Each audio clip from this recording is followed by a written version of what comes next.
Buenas tardes. El Museo Casa de la Memoria de Medellín, la Alcaldía de Medellín, la Gobernación de Antioquia, la Universidad de Antioquia y el Centro Nacional de Memoria Histórica les dan la bienvenida a la presentación del Informe General del Conflicto Armado Basta Ya, Colombia, Memorias de Guerra y Dignidad. Esta es una de las diversas actividades que este año presenta la sexta Semana de la Memoria en todo el país. En Medellín y Antioquia, este encuentro, particularmente para la memoria y la dignidad de las víctimas, es posible gracias a las instituciones que acabamos de mencionar y, por supuesto, a las organizaciones sociales, de víctimas y de derechos humanos que han promovido todo este espacio. También el arte y la cultura hacen presencia en esta sexta Semana por la Memoria. Acabamos de presenciar la presentación de El Bullerengue Palmeras de Urabá, un grupo de hombres y mujeres de Necoclí que desde 1988 se unieron para representar la cultura afro, tanto en su municipio como a nivel departamental, nacional e internacional. Las canciones que interpretan, como la que acabamos de apreciar, son de algunos de sus integrantes, de autoridad de ellos, muchos de los cuales han sido víctimas del conflicto armado, quienes se enorgullecen de plasmar esas vivencias en canciones y haber tenido logros como ganar 10 veces los festivales nacionales de Puerto Escondido y María la Baja, y también han sido ganadores del Premio a las Letras y las Artes en el año 2006.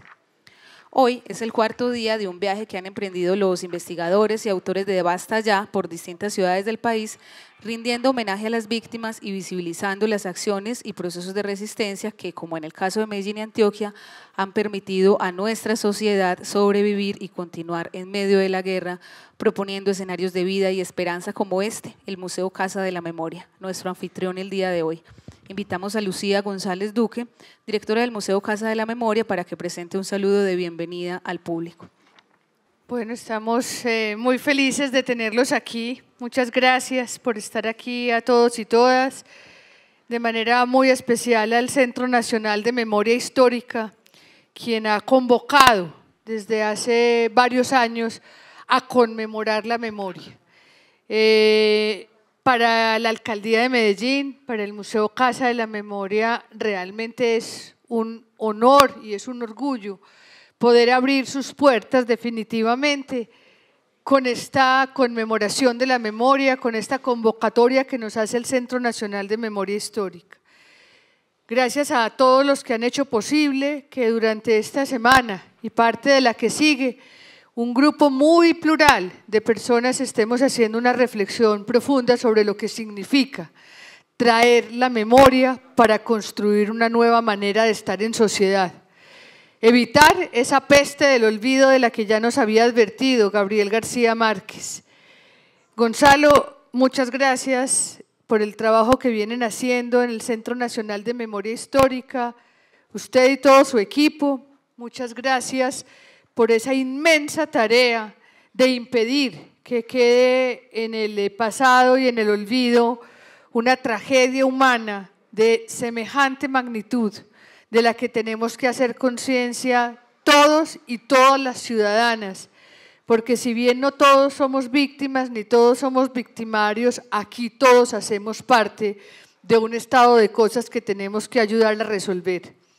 Muchas gracias por ese inmenso esfuerzo, que el tamaño de la tragedia es inmensa, pero el tamaño del trabajo que ustedes han hecho es impresionante, es valiente, porque tal vez sea la primera vez que se hace un proceso de memoria tan en medio del conflicto.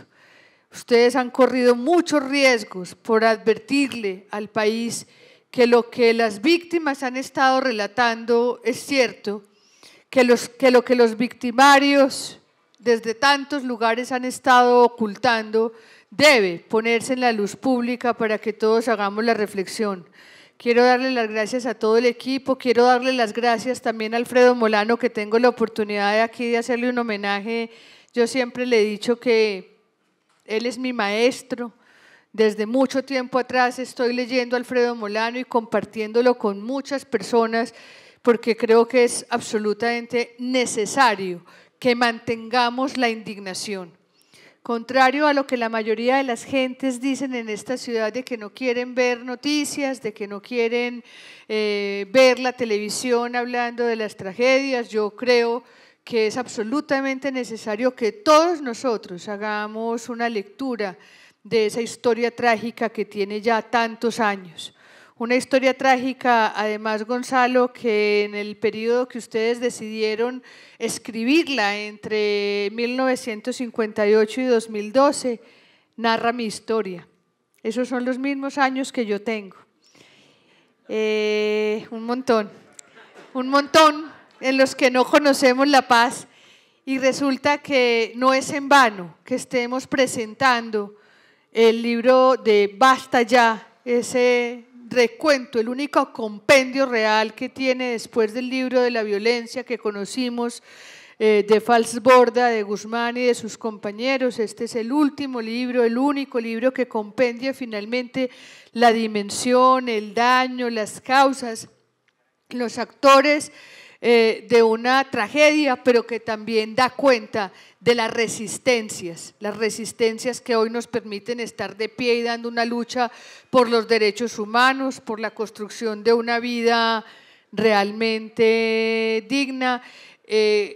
Decía que no es en vano que esos 50 años los estemos contando hoy, cuando tenemos a puertas, si queremos, el cese de un conflicto armado.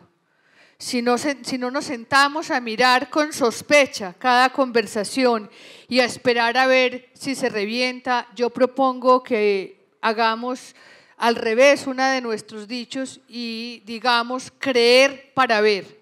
No ver para creer, sino creer para ver.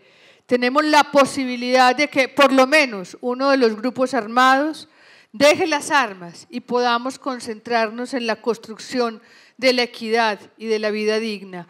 Gracias de nuevo, Gonzalo, gracias a la Alcaldía, a la Gobernación, a la Unidad Nacional de Atención y Reparación de Víctimas, a la OIM, a USAID, al INER y la Universidad de Antioquia, a Explora, que viene trabajando con nosotros, y sobre todo a las víctimas que desde tanto tiempo atrás vienen diciéndonos para qué sirve la memoria y vienen defendiendo en nombre de tantos otros el derecho a la verdad, a la justicia y a la reparación. Bienvenidos y gracias.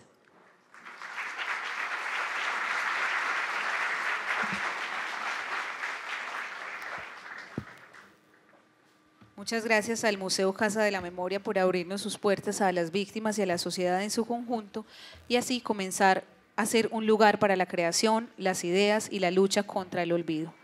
Saludamos en el público al señor gobernador de Antioquia, Sergio Fajardo Valderrama, al señor Santiago Londoño, secretario de Gobierno del Departamento de Antioquia, a la delegación de la MAP OEA que nos acompaña esta tarde, a la comunidad académica de la Universidad de Antioquia y otras instituciones que están esta tarde con nosotros, y a la delegación del Centro Nacional de Memoria Histórica encabezada por el profesor Gonzalo Sánchez Gómez. También, por supuesto, a todas las víctimas y ciudadanos que nos acompañan, así como a quienes nos siguen en este momento en la transmisión en vivo por Telemedellín. La Gobernación y la Alcaldía de Medellín son aliados importantes en esta sexta semana de la memoria en la ciudad de Medellín. Este evento, que va hasta el 30 de noviembre en 7 ciudades del país, es una muestra también cultural, donde más de 20 propuestas artísticas que hacen memoria del conflicto recorren Colombia para alentar el grito por la memoria y contra la impunidad. Estos artistas adelantan iniciativas desde el teatro, la música, las artes plásticas, la fotografía y el video, y fueron ganadoras en una convocatoria nacional realizada desde el Centro de Memoria Histórica. Vamos a ver a continuación un video que nos presenta esta convocatoria y este proceso de participación y publicación de las iniciativas de memoria en el territorio nacional.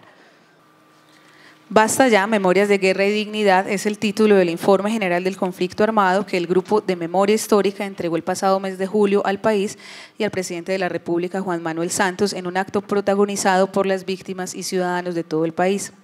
Este es un espacio para entregar a Medellín y Antioquia el informe Basta Ya, y para ellos nos acompaña también el sociólogo, escritor y columnista Alfredo Molano Bravo, a quien agradecemos su presencia. Al señor Molano, así como al director del Centro de Memoria Histórica, profesor Gonzalo Sánchez, y la profesora Marta Nubia Bello y Andrés Suárez, los invitamos a pasar al escenario principal para dar inicio a la presentación de este informe. También nos acompañará Andrés Felipe Medina, habitante de Medellín, en representación de las víctimas y ciudadanos. Como saben, Basta Ya es producto de 6 años de investigación del Grupo de Memoria Histórica como una tarea que la Ley 975 le asignó a la Comisión Nacional de Reparación y Reconciliación, y es un trabajo académico que privilegia la voz de las víctimas, convirtiéndose quizá en el más importante documento sobre la historia de la violencia reciente en Colombia. Este informe da cuenta de los orígenes y las transformaciones del conflicto colombiano, de los actores armados, de las formas de victimización que más nos han afectado y de las medidas de resistencia y supervivencia que heroicamente millones de víctimas han desarrollado en medio del dolor. Están entonces con nosotros el profesor Gonzalo Sánchez Gómez, director general del Centro de Memoria, la profesora Marta Nubia Bello, trabajadora social y coordinadora de este informe, y Andrés Suárez, investigador del Centro Nacional de Memoria y asistente de investigación de Basta Ya. Como invitado especial decíamos Alfredo Molano, quien es un estudioso de la realidad colombiana, investigador y crítico, autor de varios libros y uno de los más leídos columnistas del país. Actualmente Molano publica una columna semanal en el diario El Espectador. Gracias, Alfredo, por esta invitación y a nuestros investigadores por estar presentes. Invitamos desde el público también a Andrés Felipe Medina, que se haga presente aquí en la mesa principal. Y a continuación, el historiador y abogado Gonzalo Sánchez Gómez, director general del Centro Nacional de Memoria Histórica, nos va a presentar un saludo para dar inicio a la presentación de Basta Ya. Dos comentarios iniciales en reacción a la genealogía a la que hacía referencia Lucía. Primero, que a mí me tocó la otra violencia también, la que no estudiamos.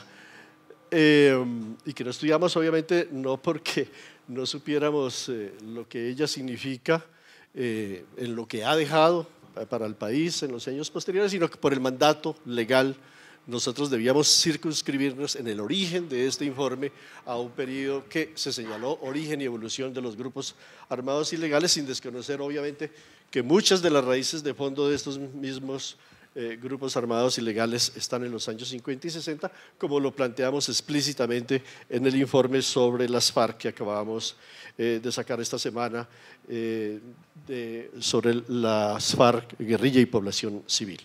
Y que realmente es una manera de responder en cierta forma a uno de los reclamos que había hecho las FARC con respecto al informe Basta Ya.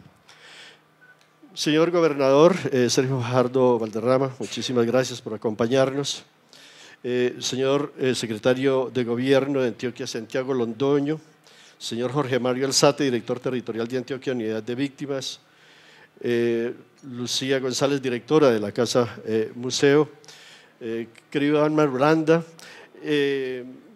representantes de todas las entidades que nos acompañan, de las organizaciones sociales de víctimas de derechos y humanos y de la academia que se encuentran aquí presentes.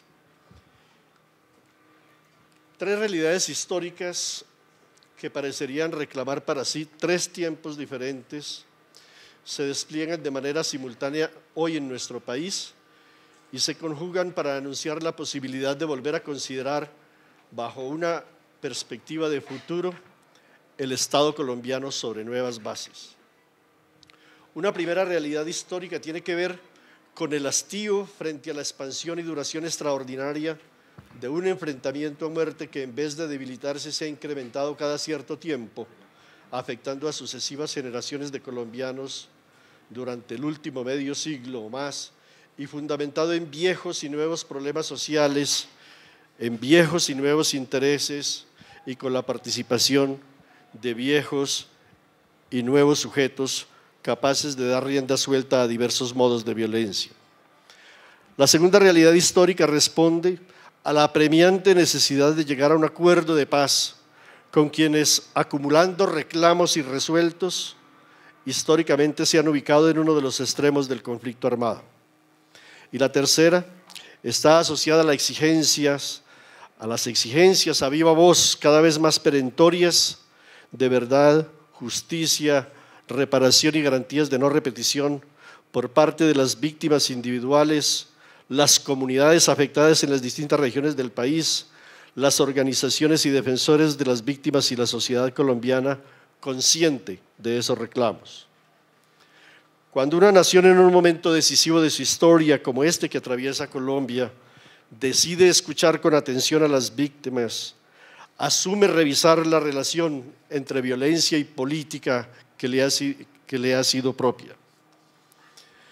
En tanto la historia se construye sobre víctimas, es decir, en tanto la conquista de las metas que se plantea la política conlleva inevitablemente un costo humano y social, la interrupción de esa lógica está en resignificar el lugar que se les ha dado a las víctimas.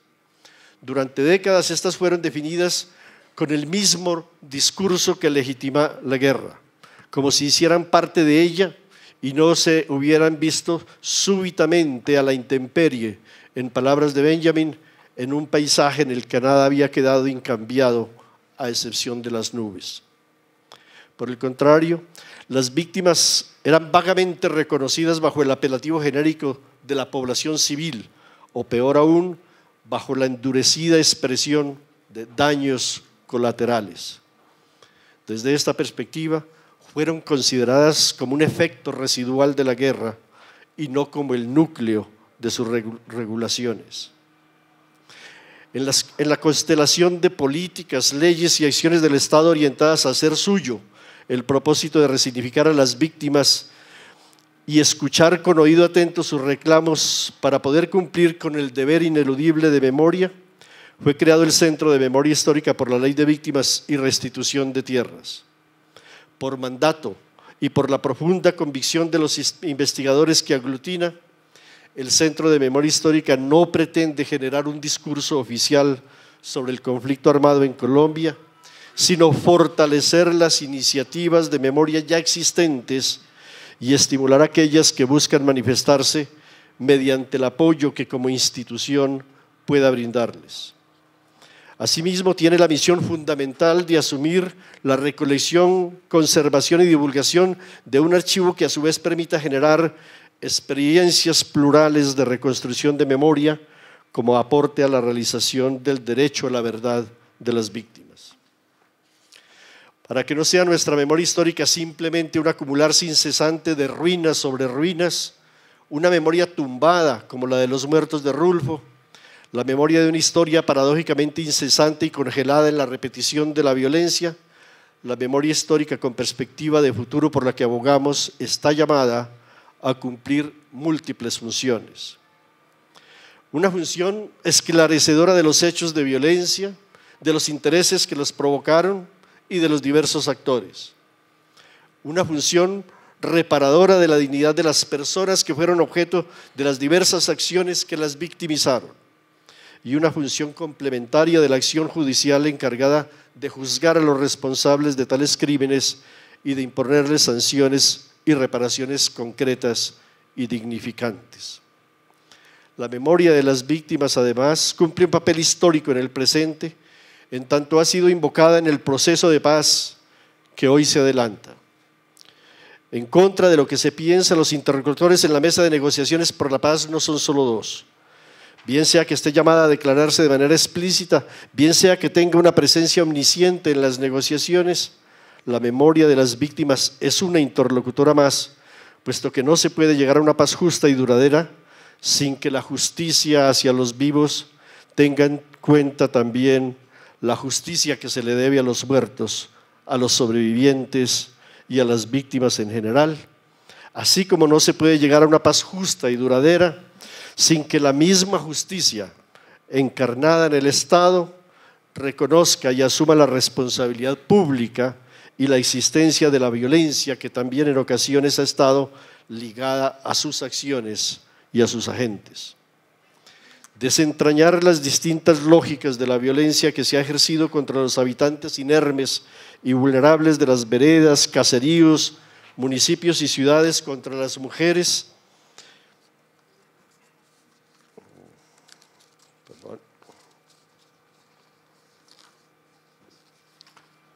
los niños, los campesinos, los afrodescendientes y las comunidades indígenas en todas las regiones de Colombia, conlleva desentrañar también las lógicas más amplias del conflicto, el control de territorios y el despojo de tierras, el dominio político-electoral de una zona determinada, la apropiación de recursos de uso legal o ilegal, hacen parte de esas lógicas. Darle sentido es una tarea, o si se quiere también, una consecuencia de la memoria, e implica comprender que la victimización de la población ha sido un fin en sí mismo, pero también ha sido parte de los designios criminales más amplios y de actores menos visibles.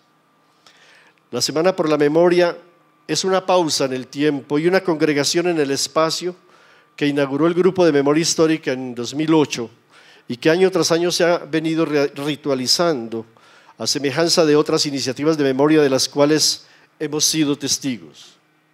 Hoy representa un legado para el Centro de Memoria Histórica, en tanto nos ofrece una ocasión pertinente para hacer realidad la misión para la cual ha sido creada. Así, los propósitos fundamentales con los cuales emprendemos esta sexta Semana por la Memoria son también 6, por lo menos. Gracias. En primer lugar, generar un tiempo de escucha y lugares de encuentro en varios espacios públicos propicios para hacer visibles y dignificar a las víctimas de nuestro conflicto armado. En segundo lugar, construir instancias de conocimiento y ojalá instantes de reconocimiento por parte de la otra sociedad colombiana que estrechen la distancia en la que algunos nos imaginamos todavía como ajenos al conflicto y que nos posibiliten asumirnos como testigos tanto de las víctimas como de los distintos modos de victimización a los que han sido expuestas. No es otra cosa lo que buscamos generar a través de los distintos actos públicos que se llevarán a cabo en algunas de las ciudades más importantes de las distintas regiones del país: Bogotá, Medellín, Cali, Cartagena, Villavicencio y Neiva, y en esta ocasión también en el sufrido municipio de Marsella, en Risaralda. En tercer lugar, la sexta Semana por la Memoria se propone constituir un tiempo y un espacio de debate y de diálogo, de escucha y de interpelación que fortalezcan prácticas democráticas de análisis y comprensión de lo ocurrido en el conflicto armado, de intercambio y de generación de opinión, con el fin de que la no repetición de la violencia se convierta en un imperativo ético común. En cuarto lugar, la Semana por la Memoria es sobre todo el escenario para que se hagan visibles otras iniciativas de memoria que hoy son cientos en nuestro país. Y quiero evocar algo muy concreto que fue para mí muy importante en la experiencia de este ejercicio de memoria. Recuerdo que recién nombrado yo director del Grupo de Memoria Histórica, en su momento, el primer sitio al cual asistí a un evento fue precisamente acá en Medellín, a un evento que se llamó, si mal no recuerdo, el Mosaico de la Memoria. Y me impactó muchísimo porque en ese momento el debate en las organizaciones en Bogotá era si se puede hacer o no memoria en medio del conflicto. Y el evento aquí en Medellín no se planteaba la pregunta, aquí el tema era, ya la estamos haciendo, ¿cómo hay que hacerla? Quiero hacer el reconocimiento porque me parece que realmente Antioquia ha tenido una iniciativa que se ha anticipado enormemente a los espacios institucionales que después se han ido creando. Y yo creo que siguen a la vanguardia realmente en esa movilización social por la memoria de la cual hemos hablado tanto. En cuarto lugar, la Semana por la Memoria es sobre todo, entonces, el escenario para que se hagan visibles esas otras iniciativas de memoria que hoy son cientos en nuestro país. Quiero solo mencionar aquí en esta oportunidad contamos con la presencia notable de un número representativo de aquellas convocadas a través de concursos públicos promovidos por el CMH y que han elegido como modo de expresión el lenguaje que le es propio al arte: la música, la escenificación teatral, el video, el documental y las exposiciones de carácter visual, en una palmaria demostración de que las iniciativas de memoria tienen voz propia para manifestar su archivo inexpugnable de experiencias que traducen en gestos artísticos y que ningún discurso oficial puede pretender expropiar o apropiarse de modo indebido. En quinto lugar, la sexta Semana por la Memoria En la sexta Semana por la Memoria se presentan los últimos 4 informes de investigación con los que el Centro de Memoria Histórica hace su propio aporte a la reconstrucción de la memoria del conflicto armado. Sus títulos son Guerrilla y Población Civil, Trayectoria de las FARC 1949-2013, Una sociedad secuestrada, que se presentó ayer en Bogotá, La política de la reforma agraria y tierras en Colombia y Desafíos para la reintegración, enfoques de género, edad y etnia. Por último, la sexta Semana por la Memoria es también la segunda ocasión importante en la que el Centro de Memoria Histórica hace público el informe del Grupo de Memoria Histórica Basta Ya, Colombia, Memorias de Guerra y Dignidad. El relato plasmado en el Basta Ya pretende apartarse de la versión maniquea de un conflicto sostenido entre buenos y malos, que además de reducir los diversos procesos generadores de violencia en las regiones, conduce a la pretensión totalitaria de la ya muchas veces probada y fracasada voluntad de exterminar al adversario, alimentando la guerra para, paradójicamente, pretender llevarla a su culminación.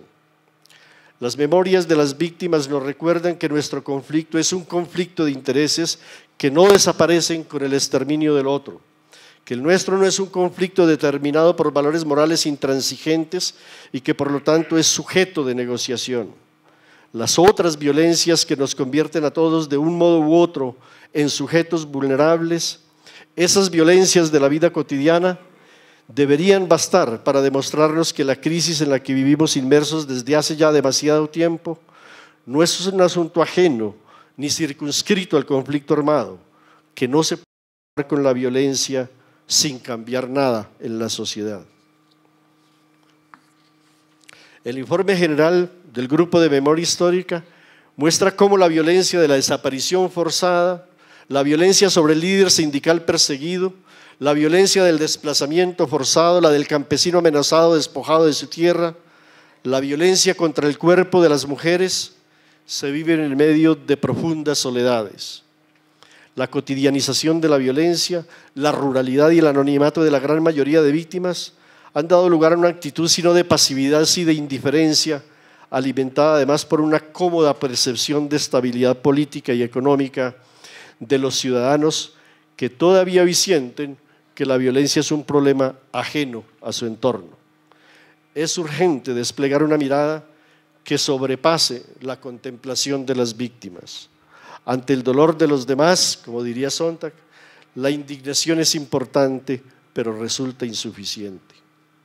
Para que el informe general del Grupo de Memoria Histórica no sea letra muerta, para que el decir que involucra no quede sin contradecir, para que esa voz no quede sin respuesta, para que ese llamado que es también el informe no quede sin eco, el Centro de Memoria Histórica impulsa su socialización en diversas regiones del país y espera generar procesos locales de reconocimiento y respuesta de la sociedad y de las instituciones ante la sevicia de los modos de violencia y ante las cifras de víctimas del conflicto armado en Colombia, que aunque se trata de números provisionales, son un punto de partida ya estremecedor. Los informes generales, los informes de casos emblemáticos, aunque no sean consoladores ni puedan ser en absoluto conciliadores, no deben convertirse en la cabeza de medusa hacia la cual no deseamos mirar. La reconstrucción de memoria histórica de masacres como las de Segovia y Remedios, cuyos 25 años se conmemoran durante esta Semana por la Memoria aquí en Medellín, no debe petrificar la capacidad de respuesta de la población, sino resultar movilizadora de nuevas iniciativas que nos permitan mirar hacia adelante, pues violencias como la del Nordeste antioqueño no han terminado y están ocurriendo aún enfrente de nosotros. El CMH quiere invitarlos a recorrer durante esta semana los caminos, trochas y trillas por los que nos conduce la memoria, pues esta, como el conflicto, está anclada en las regiones apartadas de nuestra geografía. Hacemos esta invitación porque estamos convencidos de que la memoria no solo trae consigo los recuerdos de las víctimas, sino que es capaz de traer algo más radical. Nos devuelve los sujetos, recuperan nuestra identidad. ¿Es esto lo que parece decirnos una iniciativa como la del recital escénico María Varilla, que se presentará aquí en Medellín, un musical que además de todas sus virtudes estéticas reconocidas en la trayectoria del grupo Alecumá, recupera la memoria colectiva de la no menos cruenta violencia bipartidista y la lucha por la tierra que se vivió en el Sinú en las primeras décadas del siglo XX y que acabó con la vida de muchos hombres y victimizó de formas diversas a las mujeres. La obra señala los orígenes agrarios del conflicto en nuestro país y la intransigencia política que ha empañado siempre la democracia en Colombia, pero cuenta esa historia desde la perspectiva de resistencia de una mujer, la bailarina de porros, bullerengues y fandangos, la legendaria María Varilla, que se convirtió en el símbolo no solo de la música de la costa caribe, sino de las luchas sociales, ya que su imagen inspiró a los primeros activistas que se dedicaron a defender los derechos de las mujeres en la región.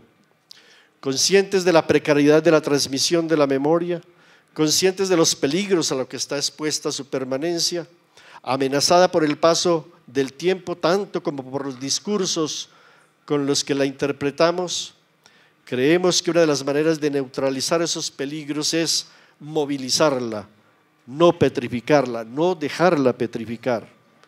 El CMH, por lo tanto, apoya tanto su desciframiento y su custodia en el museo, en el archivo, en el monumento que la fija en el instante, como también su reinvención constante, su traducción a múltiples lenguajes de expresión.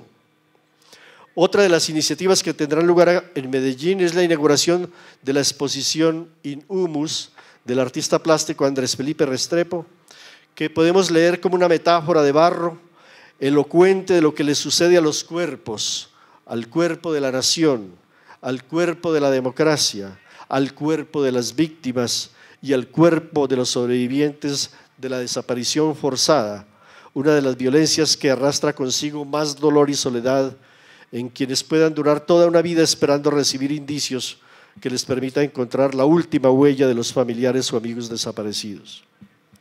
Como una iniciativa de memoria más, el Centro de Memoria Histórica ha querido traducir al lenguaje del documental el relato que conforma el informe general del Grupo de Memoria Histórica. Hoy se presenta el resultado de ese esfuerzo aquí en Medellín, en la premier de No hubo tiempo para la tristeza.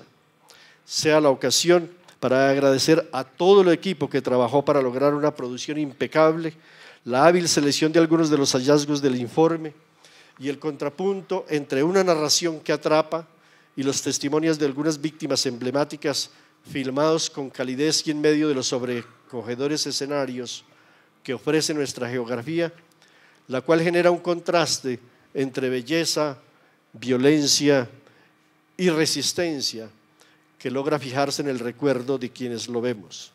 Recordar significa volver a pasar lo vivido a través del corazón. Eso es lo que logran las 25 iniciativas artísticas que se han unido a la Sexta Semana por la Memoria en una demostración contundente de la fuerza de la memoria hoy en el país y de su encuentro irreversible con los temas de la paz y el posconflicto. Muchas gracias.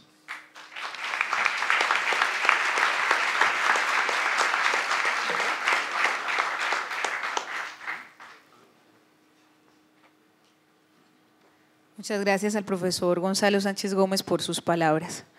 Durante todas estas décadas de conflicto armado, ¿qué pasó? ¿Por qué nos pasó? ¿A quién le pasó y quiénes son los responsables? O mejor, ¿qué pasa en presente? ¿Por qué nos sigue pasando?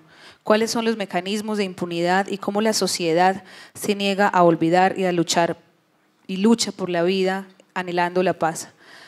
Estas preguntas son las que responde el informe general del conflicto armado Basta ya Colombia, Memorias de Guerra y Dignidad. Y para eso están con nosotros Marta Nubia Bello, Andrés Suárez, Alfredo Molano, Andrés Felipe Medina, a quienes les damos la bienvenida. Andrés Suárez, investigador, asistente de investigación de este informe, tiene la palabra la profesora Marta Nubia.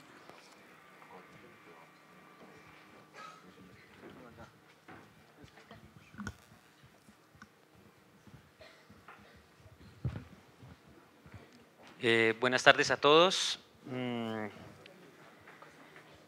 Tal y como lo presentaba Catalina, Digamos, las preguntas guías para este conversatorio van a ser qué nos ha venido pasando, por qué nos ha pasado, a quién le ha pasado.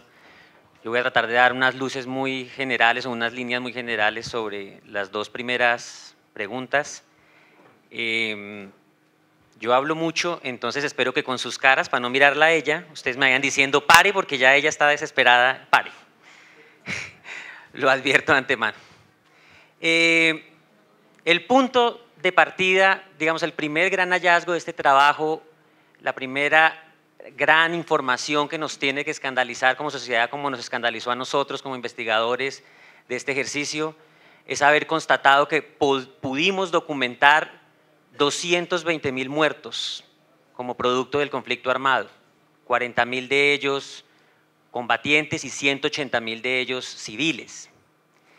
Y eso nos revela, en primer lugar, que la violencia del conflicto armado no ha sido marginal, ha sido invisibilizada, que es distinto.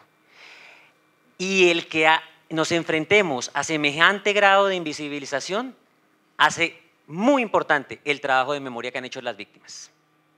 Son las víctimas quienes a través de su trabajo de memoria han contribuido a ese esclarecimiento histórico. Y volver visible lo que el victimario quiso que fuese invisible es una estrategia para luchar contra la impunidad. Entonces, nos encontramos con esta invisibilización muy grande de la violencia política, que lo que nos revelaba, nos hizo hacernos una pregunta: ¿qué es lo que se está invisibilizando? ¿Y qué encontramos? Que lo que se invisibiliza es la violencia contra la población civil. Y no una violencia, como Gonzalo lo anotó muy bien en su presentación, en la que la población civil fue un daño colateral o fue una víctima accidental. No, es una violencia intencional. Se vinculó a las estrategias de los actores armados y fue el núcleo de las regulaciones del conflicto. Y es muy importante poner en escena eso que se quiso invisibilizar, porque eso nos permite entender para el presente y para el futuro el papel que van a jugar las víctimas para cualquier posconflicto, para cualquier proceso de reconciliación. Y lo que la sociedad, el Estado y los actores armados les debemos a las víctimas. Ahora bien, ¿qué hizo posible esa invisibilización? Nos empezamos a preguntar y constatábamos que había dos factores que tenían un peso muy importante en esa invisibilización. La primera, que este conflicto armado transcurre en medio de múltiples violencias. La violencia en Colombia no se reduce únicamente al conflicto armado, tenemos violencia por el narcotráfico, por los grupos de limpieza social, por la criminalidad organizada, la delincuencia común, los conflictos en la vida cotidiana, conflictos entre particulares, y lo que constatamos es que los actores armados escondieron su violencia en la de otros, que en muchas regiones que registraban altos niveles de violencia, el reporte que aparecía era o desconocido en las causas o eso fue un tema de conflicto entre particulares, ese fue el tema del narcotráfico, aprovecharon ese contexto de violencias plurales para ocultar su violencia en la de otros. Pero también recurrieron a otro tipo de mecanismos, ¿no? Y fue las características mismas que adquirieron las estrategias de violencia que desplegaron. Los mecanismos de la violencia han invisibilizado sus dimensiones o las han opacado. La nuestra no ha sido una guerra de grandes masacres ni de atentados terroristas. La nuestra no es una guerra en la que lo más visible sea lo más letal. La nuestra es una guerra en la que predominaron los asesinatos selectivos, las masacres pequeñas, las desapariciones forzadas, los secuestros y todas las modalidades de violencia que nos ocurrieron como mecanismo fueron eventos, la mayoría de ellos individuales, pero recurrentes, pero cotidianos. Es lo que nosotros llamamos una violencia de alta frecuencia y baja intensidad. Todos los días ocurría, pero en pequeñas escalas. Y eso contribuyó a que perdiéramos las dimensiones de lo que estaba pasando. Nos escandalizan las dimensiones porque en el mecanismo mismo venía incubada una estrategia para lograrla, ¿no? Para que la sociedad no reaccionara o para que la violencia pudiera desarrollarse sin mayores costos políticos para los actores armados. Eso, ¿qué nos pone de presente? Que la violencia no vino solo a alterar la cotidianidad de las víctimas, se instaló duraderamente en la cotidianidad de ellas. Y eso hace que todos los daños que Marta va a describir tengan un particular efecto abrasivo sobre las víctimas. No son víctimas que cargan solo el terror y el sufrimiento y el dolor de un gran evento violento, sino de una secuencia de eventos violentos. El terror no solo se tradujo en muertos, se tradujo en la incertidumbre de la desaparición forzada o en íconos del terror como los carros que se llevaban a la gente, la incertidumbre de no poder salir a la calle, de la angustia de recibir un toque en su puerta, ¿no? Y tener el miedo de que pudiera ser desaparecido y no poderlo denunciar. Es una violencia instalada duraderamente en la cotidianidad con mecanismos que condujeron a su invisibilización porque se volvió una violencia rutinaria en medio de la cual tuvieron que vivir las víctimas. Y los ejercicios de memoria también hechos por las propias víctimas han servido para que se revelen las dimensiones, para que no nos quedemos solo en los mecanismos y podamos ver las dimensiones. Voy a dar un ejemplo de eso. En el municipio de Segovia, cuando hicimos el trabajo de las masacres de Segovia y Remedios, municipios muy golpeados por masacres muy grandes, la masacre del 11 de noviembre del 88, la masacre del 22 de abril del 96 y muchas más masacres que ocurrieron en ese sitio. Cuando hablábamos con la gente cuáles eran los periodos de violencia, los años de violencia que más recordaban, o los eventos, las personas recordaron un año, el año 1997, y llegaron incluso a llamarlo masacre. Y hablaban de 327 homicidios cometidos a lo largo de un año, ¿no? Y ponían ese énfasis. Si uno se fija solo en los mecanismos, la violencia se diluye. Con la memoria, las víctimas nos dicen, ponga el énfasis en las dimensiones y podrá ver la magnitud de lo que nos está pasando. Y lo mismo encontramos en otras comunidades. Trujillo fue una demostración clara de eso. Trujillo llamaba, en el Valle del Cauca, llamaba masacre, no exactamente a un evento de violencia colectivo específico, sino a una sucesión de eventos transcurridos durante 8 años de carácter sistemático, conformado por asesinatos selectivos, desapariciones forzadas, sevicia en la clandestinidad. Eran apuestas para que esos mecanismos que apuntaban a la invisibilización pudieran ser confrontados con la memoria, pudieran ser visibilizados con la memoria. Pero también ha contribuido mucho a esa invisibilización, sin lugar a dudas, la distribución territorial o la geografía de la violencia del conflicto.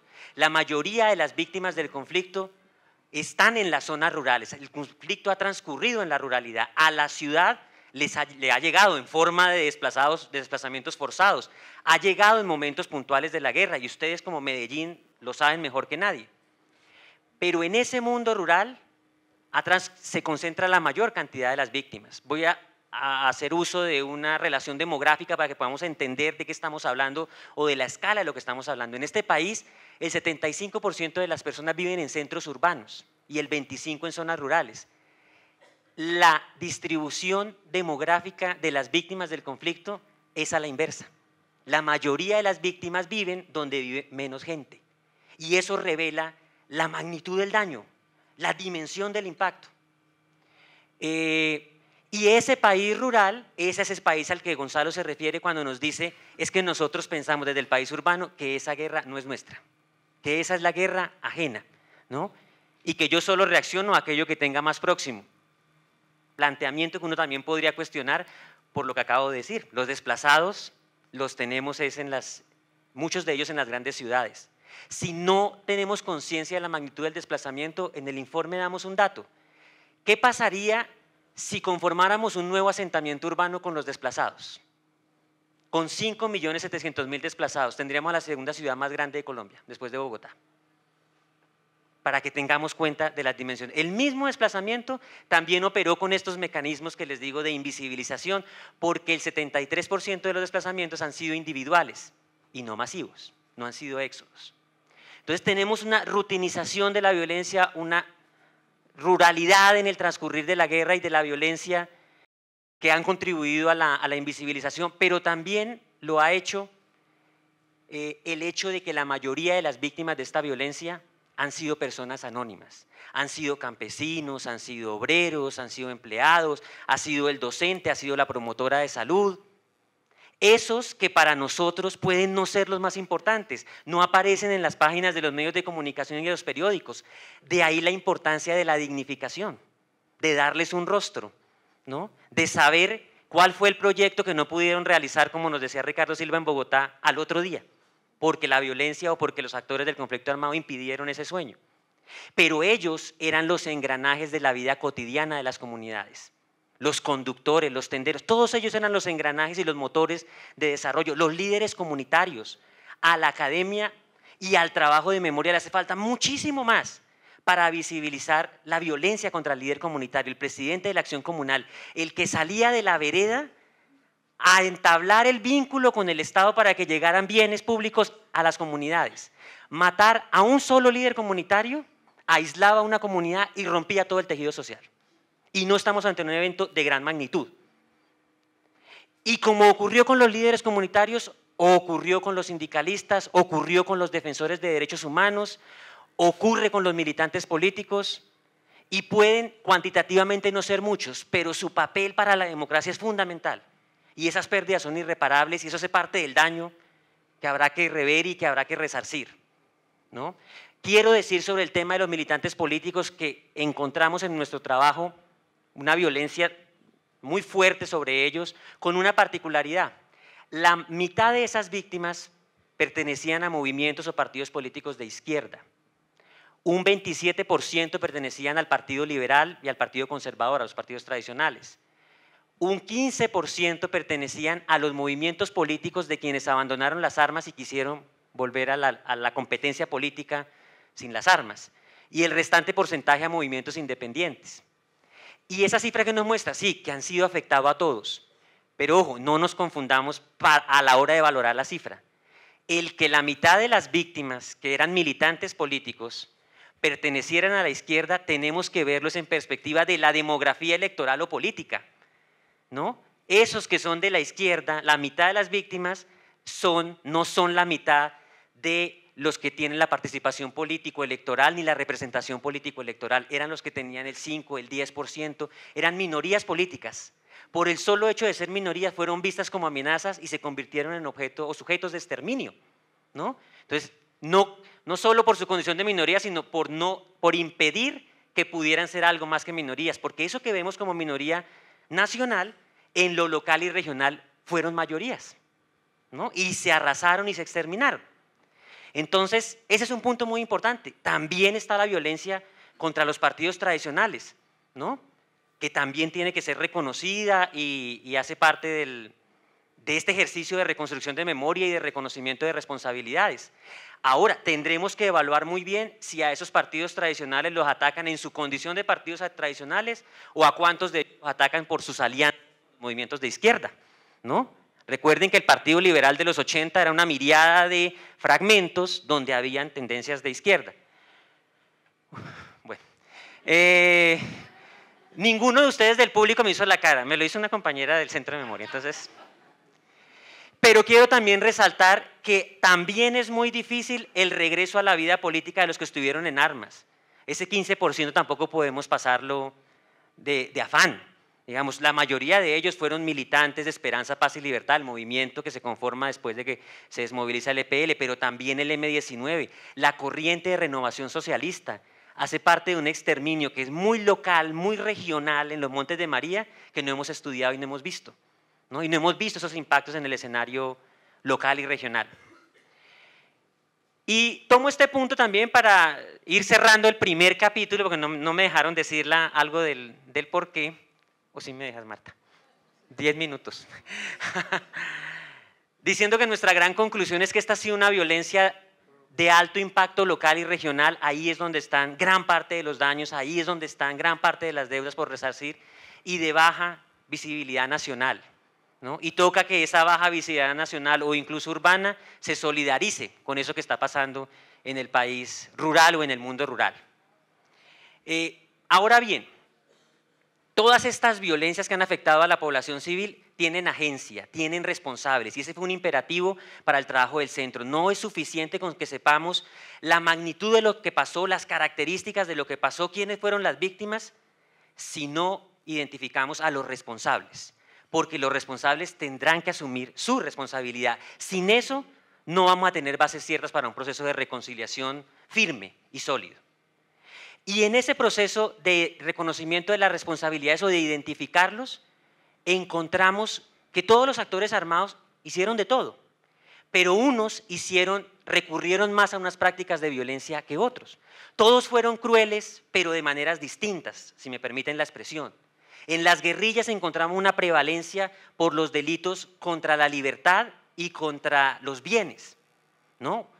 Acciones como los secuestros, los atentados terroristas, los ataques contra la infraestructura, los ataques a las propiedades, a los bienes civiles, el reclutamiento forzado, las minas antipersona. En los paramilitares encontramos una violencia centrada en los delitos contra la vida y la integridad física de las personas, asesinatos selectivos, masacres, violencia sexual, tortura, sevicia. Y si vemos esa primera diferenciación, nos encontramos con un tema que es muy importante, y es algo que les dije al comienzo: lo más visible no fue necesariamente lo más letal. Y lo más letal de la violencia, que ha sido la violencia paramilitar, no necesariamente fue lo más visible. Lo que vimos, lo que impresionó nuestros sentidos en los medios de comunicación, no son el impacto de destrucción que genera ver un pueblo atacado por la guerrilla, un pueblo arrasado por la guerrilla, ¿no? O lo que genera ver una quema de un bus o ver bienes materiales destruidos, no genera lo mismo. Y en el caso de los miembros de la fuerza pública encontramos una alta recurrencia de delitos también contra la integridad física y la vida de las personas: asesinatos selectivos, ejecuciones extrajudiciales, detenciones arbitrarias, desapariciones forzadas. Entonces, todos han sido crueles, lo han sido de manera diferentes. Como lo dice Gonzalo claramente en su prólogo, nosotros no vamos a poder fundar una reconciliación sobre la base de las distorsiones, y aquí quiero ser como muy tajante en lo que voy a decir. A mí me ha sorprendido en la difusión de este informe público encontrar todavía a vastos sectores de la sociedad e incluso de la institucionalidad estatal que siguen pensando de manera contrafáctica que las guerrillas son las que más matan, cuando son los paramilitares los que más han matado, y las guerrillas son las que más han secuestrado, y nosotros como sociedad, y creo que las víctimas también lo van a exigir, van a pedir que cada actor asuma sus responsabilidades de acuerdo a lo que hizo en el conflicto. Vamos a decir que vamos a relativizar el secuestro y la infamia que fue el secuestro y lo que todos vimos en vivo y en directo con el secuestro, ¿no? Con las cadenas del secuestro. Simplemente vamos a relativizar eso a costa de desconocer lo que fue la ignominia paramilitar y el terror paramilitar y la motosierra paramilitar.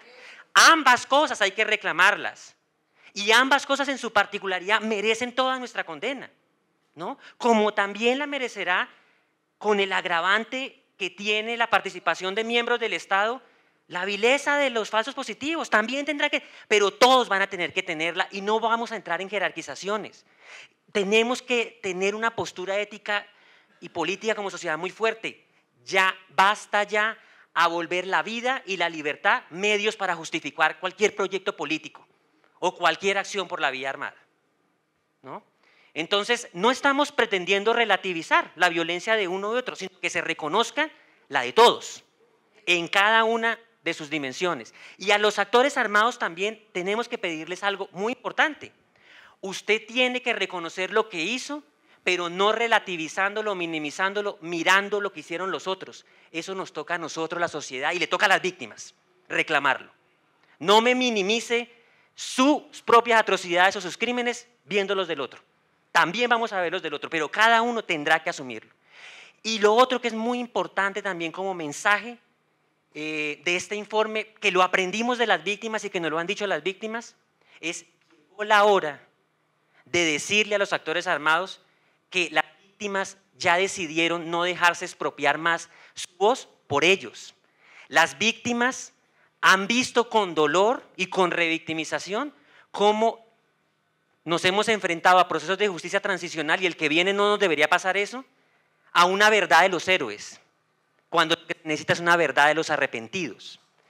Y muy importante decirle a los actores armados: ustedes han dicho, yo soy lo que soy en calidad de víctima.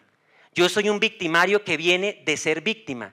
¿Y qué le decimos a las víctimas que no se volvieron victimarios? ¿Y qué le decimos a las víctimas que respondieron al agravio movilizándose, resistiendo, reconstruyendo? Eso es una superioridad moral de la víctima ante la que el victimario y los actores armados tendrán que subordinarse. Muy importante desde el punto de vista simbólico, porque eso demuestra que desde las víctimas mismas surgen las condiciones para romper con ese ciclo de odios que han alimentado nuestra guerra. O sea, esa grandeza moral tenemos que reclamarla como sociedad para las víctimas. Bueno, como ya voy súper pasado, voy a decir una cosa muy breve, además porque está Alfredo, que es nuestro invitado, y Andrés también para que pueda hablar. Quiero decir que sobre el tema de por qué nos ha pasado todo esto, pues nada, estamos ante un conflicto armado que ha sido muy prolongado. Eso hace muy difícil identificar causas, identificar elementos de continuidad, sobre todo porque ha sido prolongado no porque nada haya cambiado. El contexto ha cambiado mucho, los actores han cambiado muchísimos, hasta de una manera irreconocible. La sociedad colombiana de hoy puede construir una imagen de las FARC que no se corresponde en nada de lo que eran las FARC en los 60 y los 70, ¿no? El actor considerado dentro de las guerrillas más marginal, muchas guerrillas surgen criticando a las FARC, ¿no? Y muchos consideran que el menos radical de todo es las FARC. En los 60 y 70 creo que todo el mundo estaba convencido que si había una guerrilla con mayores posibilidades de integrarse al sistema político eran las FARC que cualquier otra. Los más radicales eran el EPL, era el ELN, ¿no? Sectores del M-19 surgen criticándole a las FARC la manera como hacen la guerra. De hecho, lo que le critican a las FARC es, usted no está haciendo la guerra, ¿no? Y así han cambiado todos. Ninguno de los actores armados ha hecho la guerra de la misma manera. Entonces, tenemos a actores que han cambiado, pero tenemos también a una Colombia que ha cambiado mucho. De ser un país rural nos volvimos un país urbano, con todo lo que eso implicó, acceso a medios de comunicación, procesos de expansión del sistema educativo, la sociedad accediendo a nuevas ideas, movilizándose con nuevas ideas. De ser un país cafetero, nos volvimos un país cocalero y minero. A partir de los 80, no somos mineros desde hace 5 años o 7, desde los 80 somos mineros. Eso cambió dramáticamente también la manera en que el conflicto armado se desenvolvió, porque las periferias se volvieron económicamente importantes. Pasar de país cafetero a país cocalero y minero puso a las periferias en un lugar muy importante. ¿Dónde está el petróleo? ¿Dónde está la minería? ¿No? ¿Dónde están los nuevos polos de desarrollo y focos de riqueza del país? Están en las periferias. Cambiamos también desde el punto de vista político. De la democracia restringida que nos propuso el Frente Nacional, pasamos a la Constitución del 91. Tuvimos reformas muy importantes, la descentralización política y administrativa. Y en este punto habrá que decir que si los paramilitares querían refundar la patria en el posconflicto, a nosotros nos va a tocar refundar la democracia porque tenemos que devolverle el espíritu progresista y democratizador a la descentralización política y administrativa.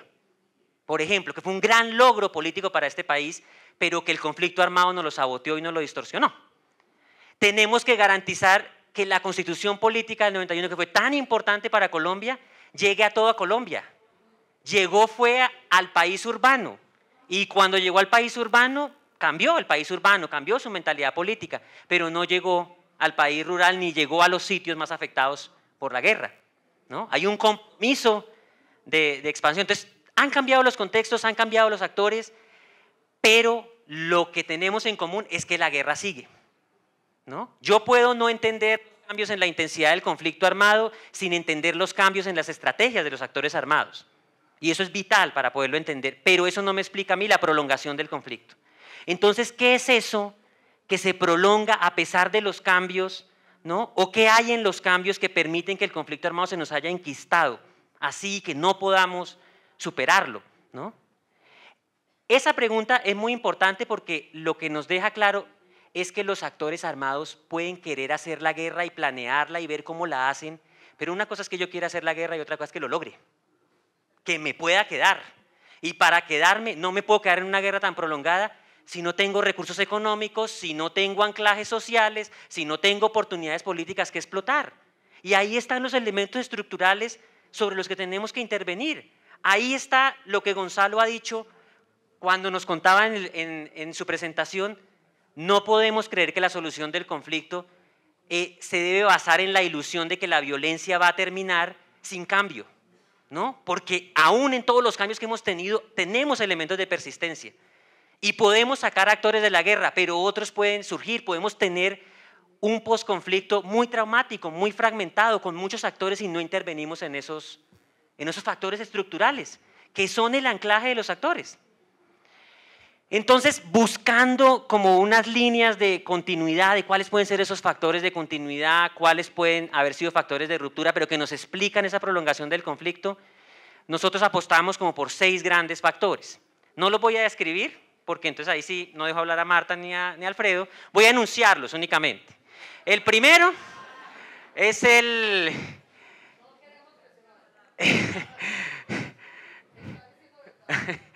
primero es el problema agrario nunca resuelto.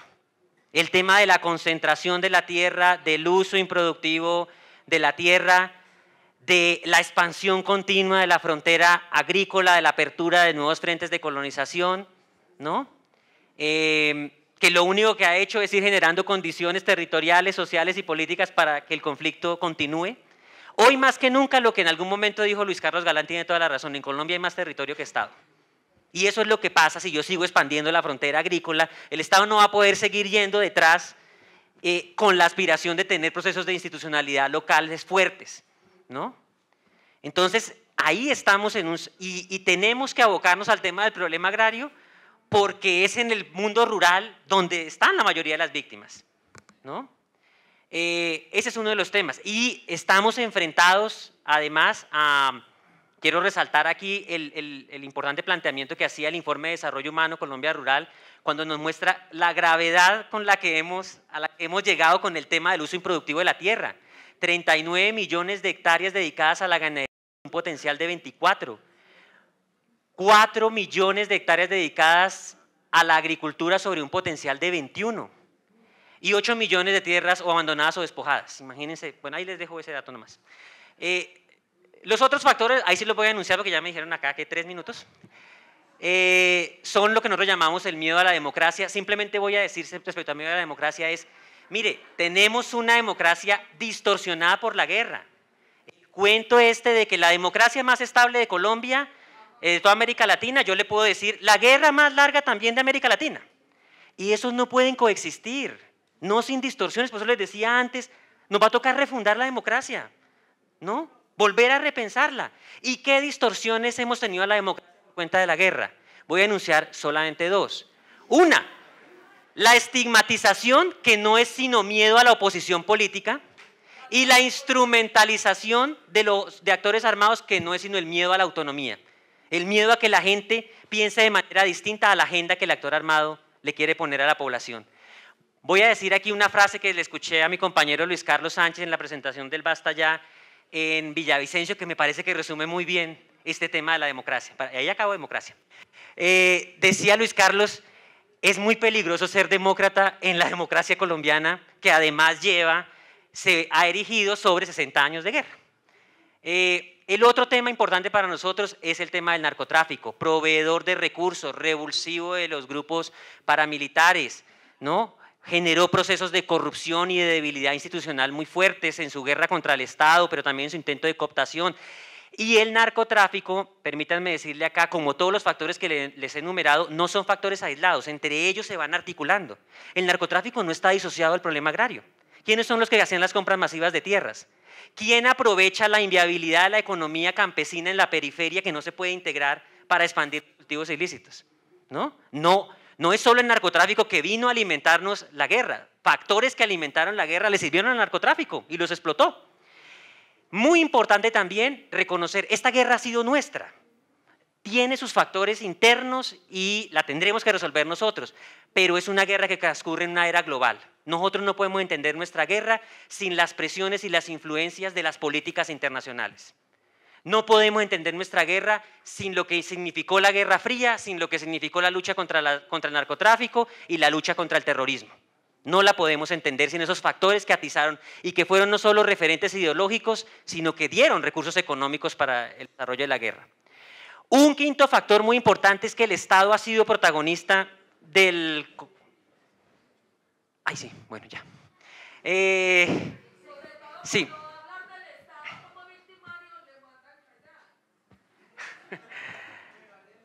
Bueno, iba a hablar del Estado, digamos, en su rol también de actor, pero él mismo también como factor, para la prolongación del conflicto, la fragmentación territorial e institucional del Estado ha sido un factor, pero yo les cedo la palabra a Marta y a Alfredo para que puedan hablar, y me disculpo con ellos por la emoción.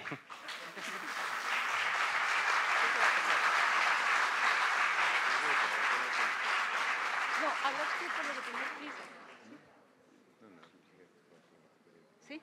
Ok. Bueno, ¿sigo?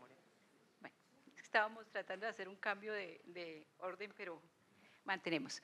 Bueno, yo voy a tratar de ser muy breve para… no es una promesa como la de Andrés. Para mencionar la importancia que tuvo en la elaboración del informe las memorias y las voces de las víctimas. Y de qué nos hablaron, de qué nos gritaron esas voces y cómo esas voces atraviesan también algunas de las explicaciones y de los planteamientos centrales del informe. Esas voces, las voces de las víctimas, nos interpelaron, nos cuestionaron, nos surtieron de una gran cantidad de explicaciones, y no quisiéramos que el informe sea solamente la explicación más académica o incluso desde la lógica de la guerra, sino que el informe también tenga esas explicaciones desde las experiencias de las víctimas. Yo voy a presentar lo que en el informe se titula como los daños y los impactos y las memorias de las víctimas, y solamente por razones de tiempo acompaño esa explicación de 5 testimonios que me parece que son muy reveladores, como lo son a veces las imágenes que nos sustituyen muchas palabras. Voy a empezar con uno y luego leo 4 más que van a atravesar algunas de las ideas que quiero plantear. Este testimonio nos lo planteó una mujer de Montería y está en la presentación del libro, y dice: la verdad es que estoy muy triste y desilusionada, como no había estado en años, ni siquiera cuando vi correr la sangre por los canales de la que era mi casa. Esta tristeza, sumada a cansancio y rabia, me lastiman profundamente. La guerra se ha propuesto joderme la vida y no se cansa de hacerlo. Estoy harta, ya no tengo 35 años como cuando me desplacé. A veces me pregunto cuál ha sido mi pecado, cuál ha sido mi error.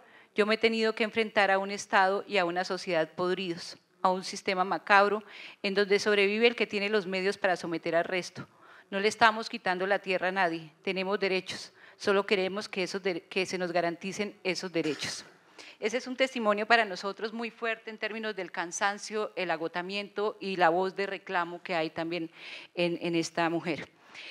Quiero destacar 4 aspectos de lo que, no son solo esos 4, el informe hay muchos más, pero por razones de tiempo, 4 temas centrales de los que nos hablan los testimonios de las víctimas.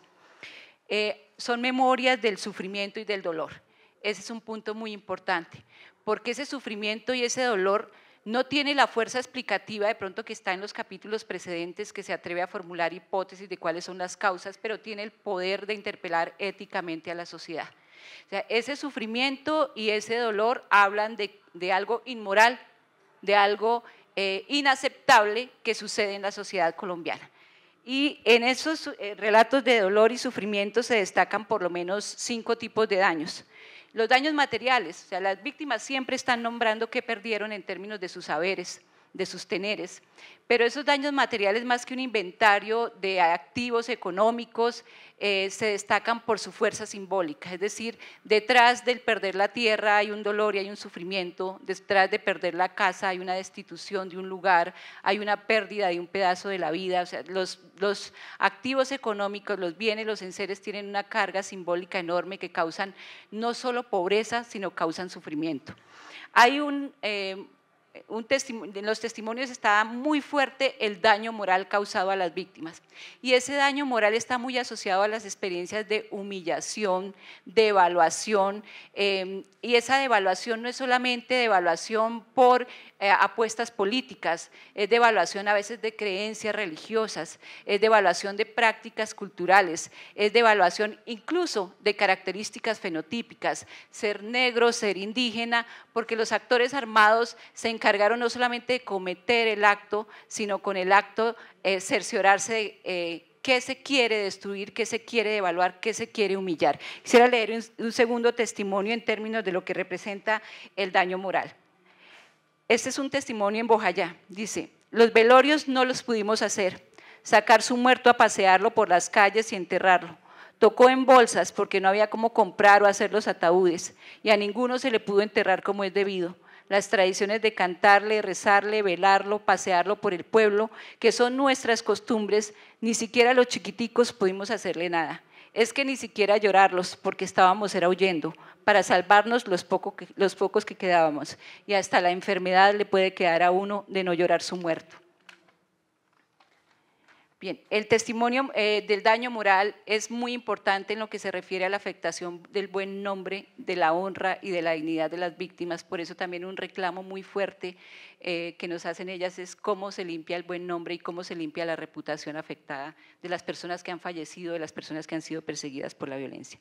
Daños socioculturales enormes, esos daños tienen que ver con la prohibición explícita y el atentado que desplegaron los actores armados sobre prácticas sociales y prácticas culturales muy importantes en la construcción de identidad colectiva, en la existencia misma de las comunidades, el impedir la celebración de rituales, el impedir celebraciones, fiestas, conmemoraciones, y ahí hay un inventariado de cantidad de prácticas que han sido riqueza y fortaleza cultural que fueron proscritas por los actores armados y que hoy incluso muchas de ellas no se han podido recuperar. También se habla de los daños políticos, pero sobre eso no voy a describir porque creo que Andrés lo mencionó de una manera muy importante. Los daños psicológicos y los daños emocionales.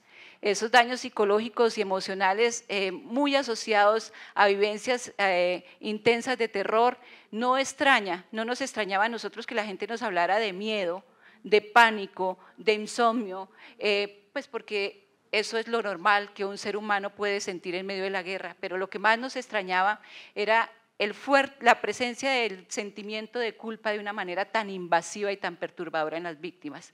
Uno diría que en una guerra el sentimiento de culpa debiera atravesar al victimario, pero nuestras víctimas están habitadas por el sentimiento de culpa que en buena medida tiene que ver con la impunidad y en buena medida tiene que ver con la tolerancia y la justificación que la sociedad hace de la violencia, que pone la sospecha en la víctima y la víctima se hace portadora de esa culpa y la víctima se autoinculpa también por el discurso que el actor armado coloca sobre ellas, por guerrilleros, por paracos, por colaboradores, por cualquier motivo, y esa culpa es una culpa perturbadora y una culpa que causa no es solamente el hecho violento, sino que la culpa también causa un nuevo sufrimiento. Sentimientos y emociones muy perturbadoras como el odio, los sentimientos de venganza y la rabia. Son sentimientos potentes, pero las víctimas los experimentan en medio de una sociedad que los estigmatiza y que los señala. Los señala por sentir rabia.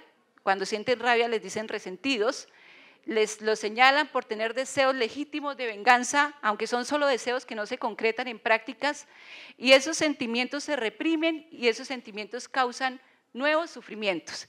Y es una sociedad que proscribe la rabia, siendo la rabia un sentimiento legítimo y potente que puede transitar hacia la indignación, la proscribe y exalta y obliga y impone algunos discursos que a veces no son los discursos que están ligados a los legítimos sentimientos que la gente experimenta con los horrores que padece. Esto por mencionar solamente algunos de los daños que tienen que ver con lo psicológico y lo emocional, pero aquí podríamos decir que esos son como los daños normales de la guerra, pero realmente hay ciertos daños psicológicos y emocionales que se traducen en verdaderas enfermedades mentales. Si la guerra también enloquece, y eso lo encontramos en el Salado, eso lo encontramos en muchos lugares donde la experiencia sostenida además de la guerra lleva a las personas a desconectarse de la realidad, y es una guerra que ha llevado a que se dictaminen muertes por pena moral. Y esos casos de muertes de pena moral lo hemos encontrado en varios lugares. Yo quisiera leer un testimonio muy rápidamente. Ya estoy como Gonzalo, con las hojitas perdidas. Dice, mi mamá muere a los 2 años. Ella tenía aplasia medular y se le juntó con la pena moral. El dictamen de la muerte de mi mamá fue pena moral. Ella no quiso vivir más. Se le olvidó que tenía otros 7 hijos y vivió en busca de él. La muerte de mi mamá fue muy dolorosa. Nosotros tuvimos que traer a una persona que se parecía a mi hermano para que ella en su hora de muerte lo tocara y creyera que él era el que había llegado, para que se pudiera ir tranquila y nosotros en el dolor decirle, mamá, tranquila, Reinaldo está acá, llegó, y ella verle la luz en los ojos. Creo que eso fue lo más doloroso de todo el proceso que hemos pasado. esos testimonios de muerte por pena moral realmente nos interpelan muchísimo y no fueron pocos los que escuchamos cuando escuchamos los relatos de las víctimas.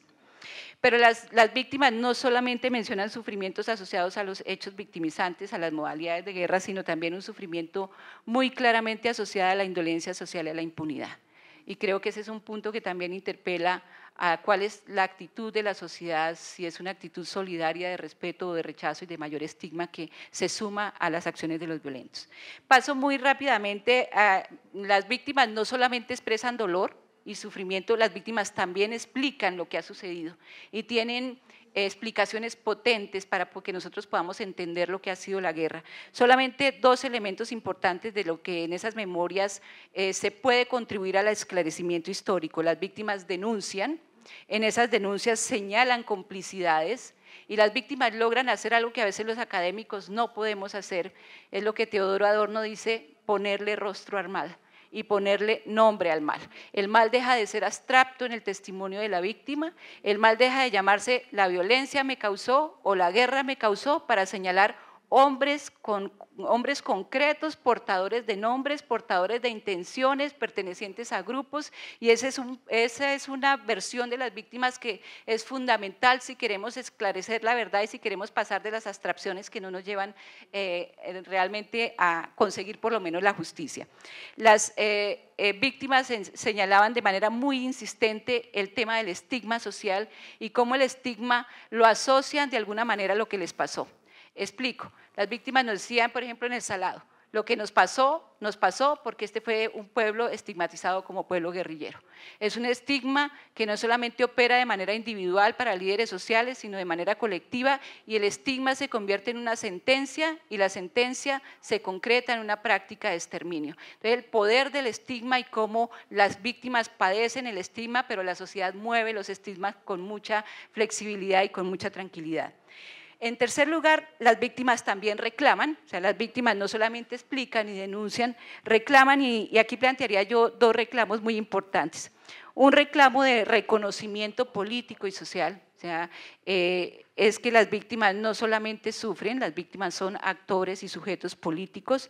Cuando se hace un reclamo político y social, ese reclamo porque haya una condena explícita y contundente en términos de que esto no debió haberle pasado. No hay ninguna justificación, es decir, quitar cualquier atisbo de justificación que pueda colocar en el victimario razones legítimas para realizar lo que hizo. Y creo que aquí hay uno de los principales reclamos de las víctimas, quitarles la sospecha y de establecer claramente la distancia ética que hay entre víctima y victimario.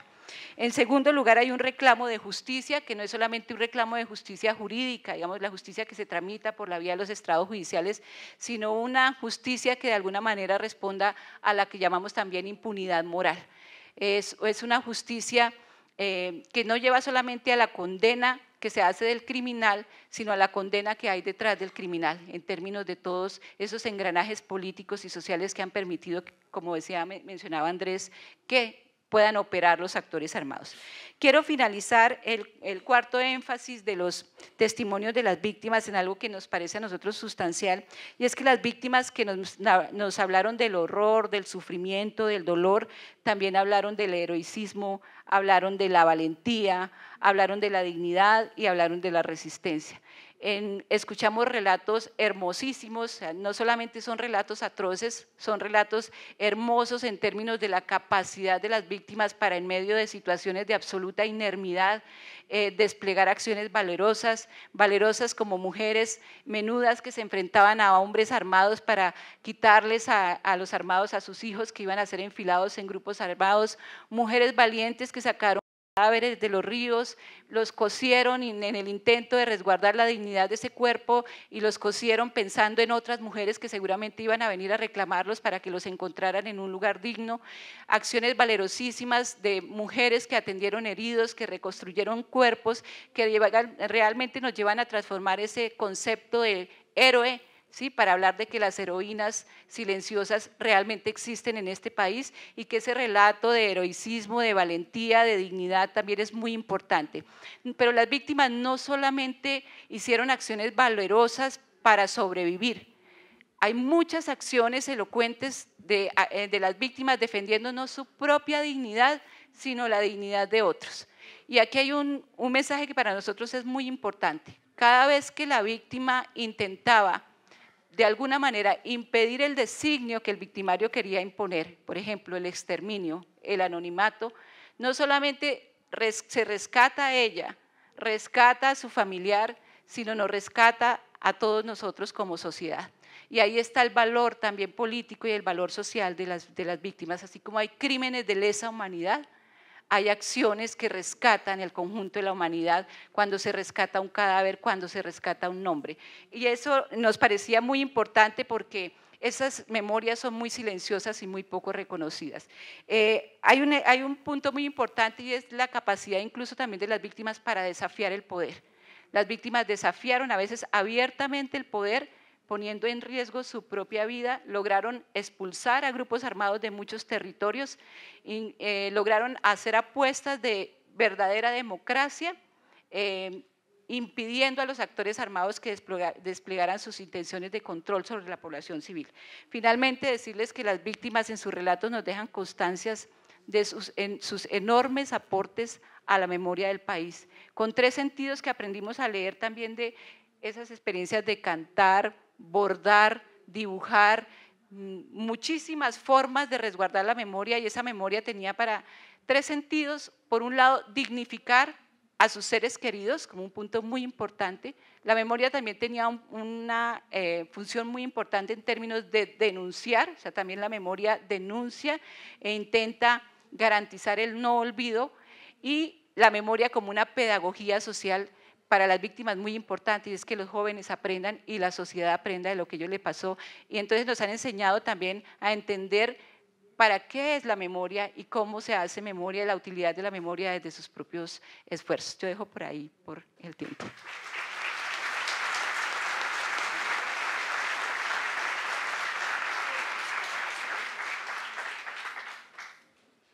Bueno, yo después de estos prefacios me queda un tiempo limitado. Agradezco mucho a Gonzalo y al grupo la invitación, a Lucía el alojamiento, a Sergio, a Iván la presencia. Hace ya muchos años, en el año 62, salió un texto cuando nosotros estábamos entrando a la universidad, del que ya se habló, que fue la violencia en Colombia.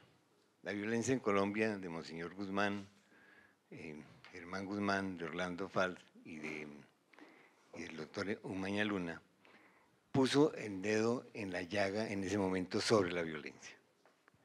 La violencia hasta ese momento había sido completamente invisibilizada, borrada justamente en las oficinas de censura del régimen, como se llamó en ese momento. Ningún periódico daba cuenta de lo sucedido en las regiones. La gente en las regiones comentaba, sabía de la situación que estaban viviendo.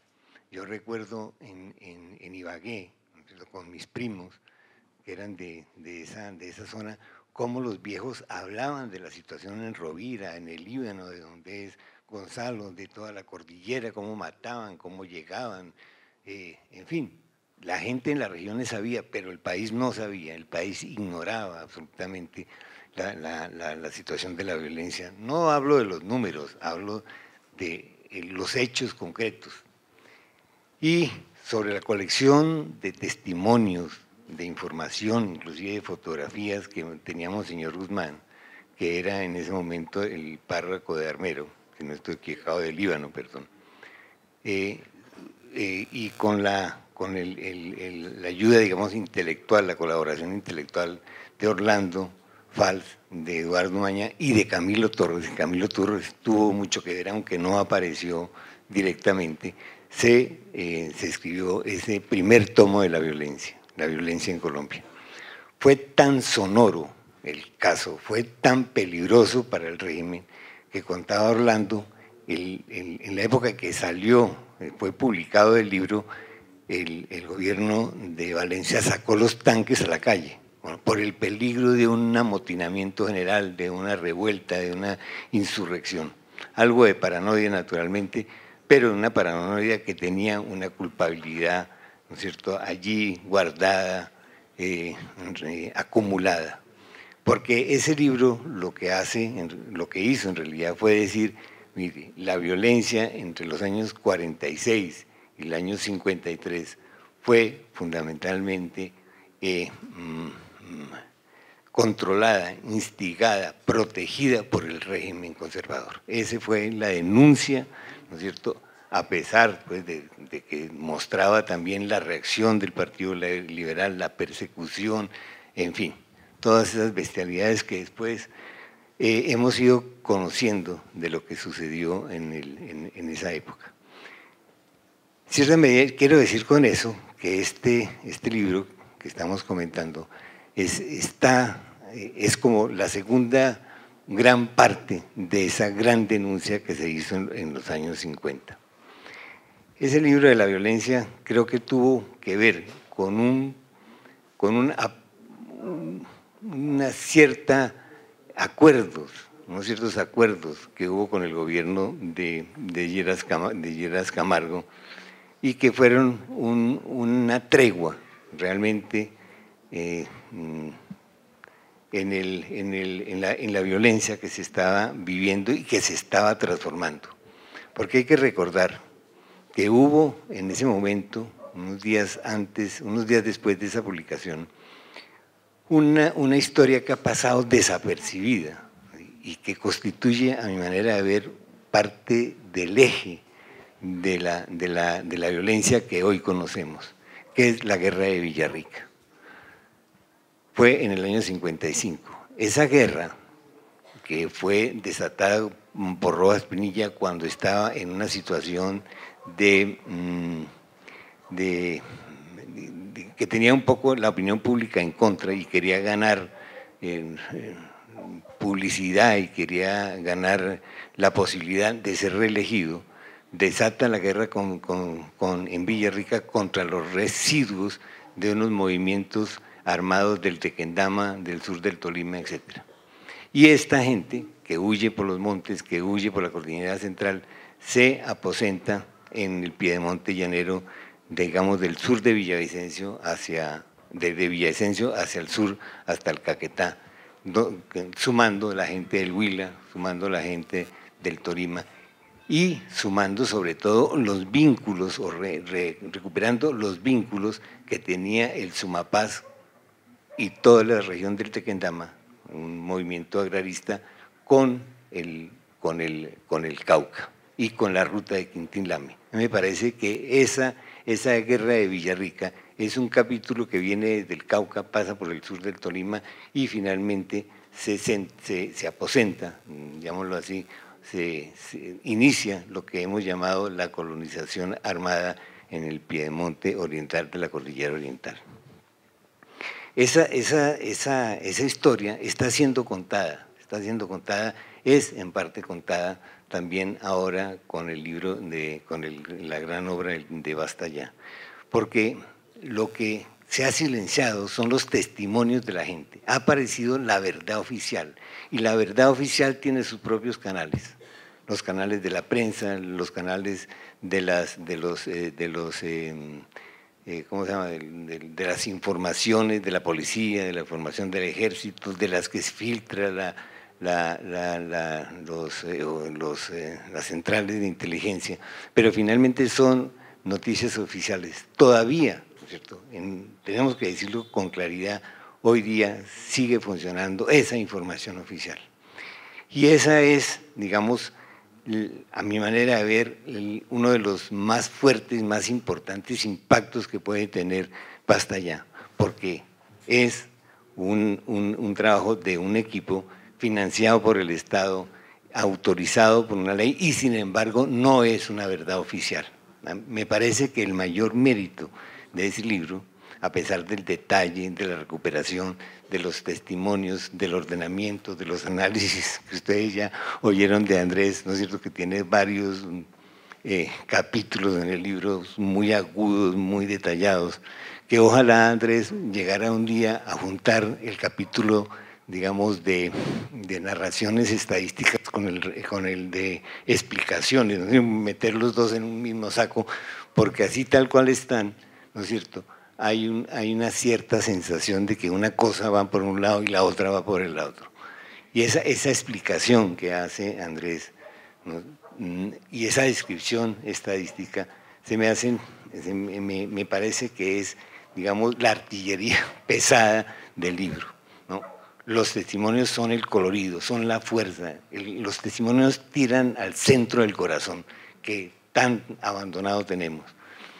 Y ese impacto que causan los testimonios se convierten en una especie de tribunal histórico frente a lo que ha acontecido y está aconteciendo. Yo tengo la sensación de que el libro, el gran texto que estoy comentando, es un paso muy avanzado, pero falta otra parte, todos lo sabemos, yo creo que Gonzalo también lo acepta, falta el testimonio de los otros actores, ¿cierto? Nos falta un testimonio de los otros actores. A mí me gustaría que algo así como ha hecho el Estado, con el caso de Bastalla, lo hicieran la guerrilla, lo hicieran también los paramilitares, ¿no? Y naturalmente la obra no puede abarcar en su totalidad, tiene que mirar en un sentido muy completo, pero en un sentido. Yo tengo la esperanza de que este libro sea un paso en el conocimiento a fondo de la verdad, que debe ser complementada con otra colección de testimonios y de elementos.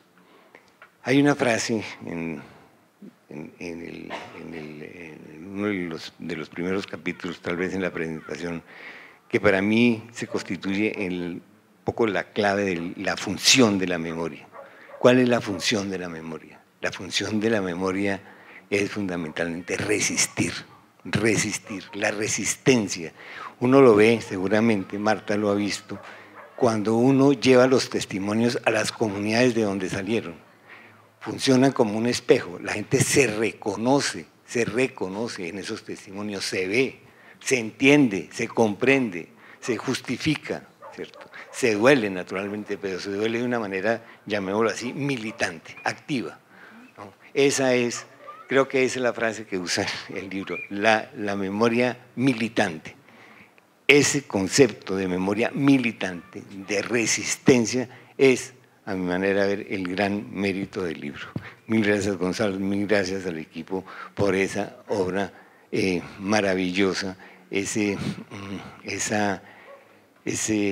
juicio histórico que comienza a abrirse con esta obra. Mil gracias.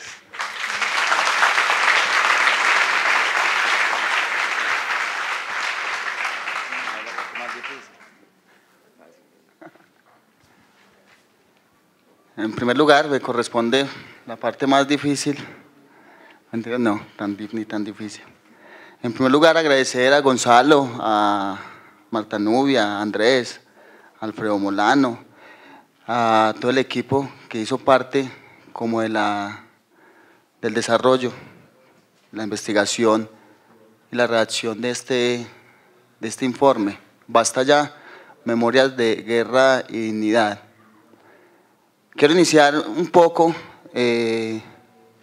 diciendo, Andrés y Gonzalo que lo planteaban, y es que se referían a que la guerra se desarrollaba más en sectores rurales y allí había tenido mayores impactos, y que a diferencia de eso en las ciudades donde la guerra no ha tenido tantos impactos, mirábamos desde aquí hacia allá como algo alejado, como otra realidad, como otro mundo. Quiero decirles y aportar un poco a eso, que en Medellín, cuando sucedía el caso de Comuna 13, toda la agudización del conflicto, de la guerra, y que es una tesis y una reflexión que venimos haciendo hace pocos años, preguntarnos dónde estaba el resto de la ciudad. Cuando las operaciones militares en la Comuna 13 de Medellín, 11 operaciones militares en menos de un año, culminando con Operación Mariscal 21 de mayo del 2002, Operación Orión 16 de octubre del 2002. ¿Dónde estaba el resto de la ciudad? ¿Dónde estábamos? Creo que hemos guardado, como diría el escritor, un silencio bastante parecido a la estupidez frente a lo que ha pasado en este país, frente a lo que ha acontecido. El informe narra historias de terror, historias que deberíamos indignarnos a cada uno, a cada una, frente a lo que ha sucedido en el país. Historias aterradoras, pero yo creo que también narra, y lo decía Marta Nubia, historias de dignidad y de resistencia frente a este conflicto de más de 50 años. Me corresponde agradecerles desde Medellín.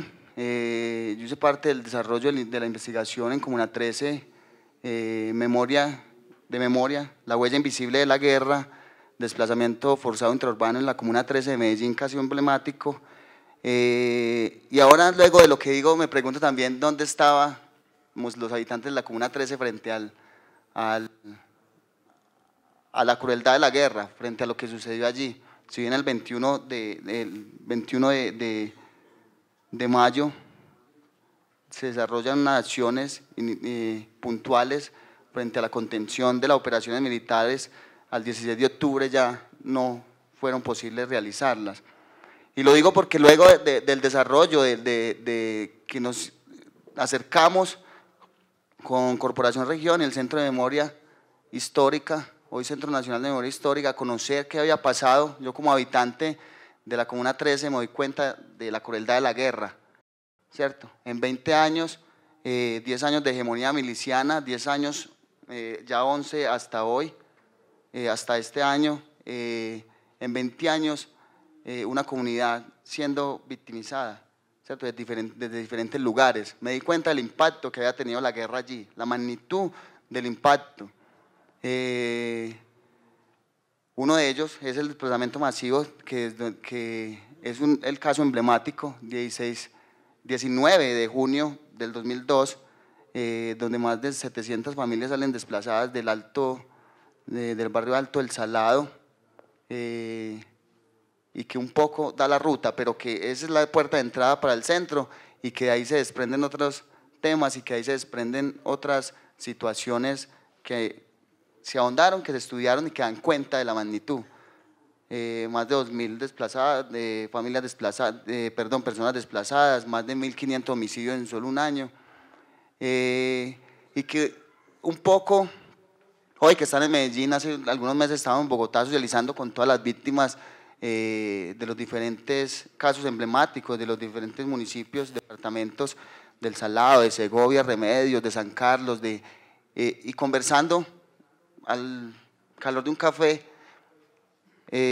conversábamos también de las historias de dignidad, de las historias de resistencia en cada uno de los territorios frente a los impactos de la guerra.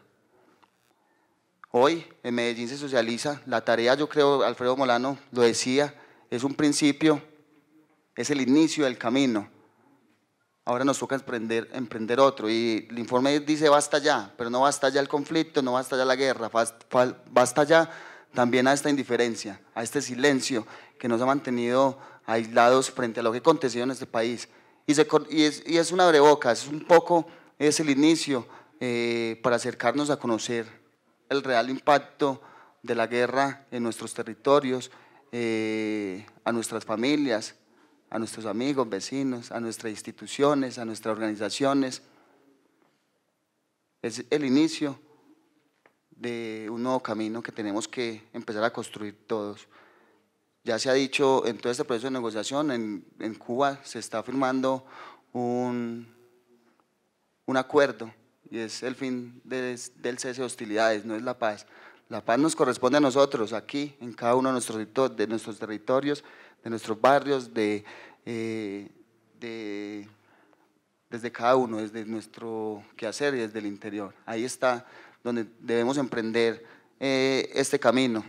A nombre de las organizaciones sociales comunitarias de la Comuna 13, aplaudimos, agradecemos al Centro Nacional de Memoria Histórica el permitirnos estar ahí contando también nuestra historia, sumando nuestras voces a las innumerables que claman para que cese el conflicto, para que la población civil deje de ser la víctima de una guerra que no nos pertenece,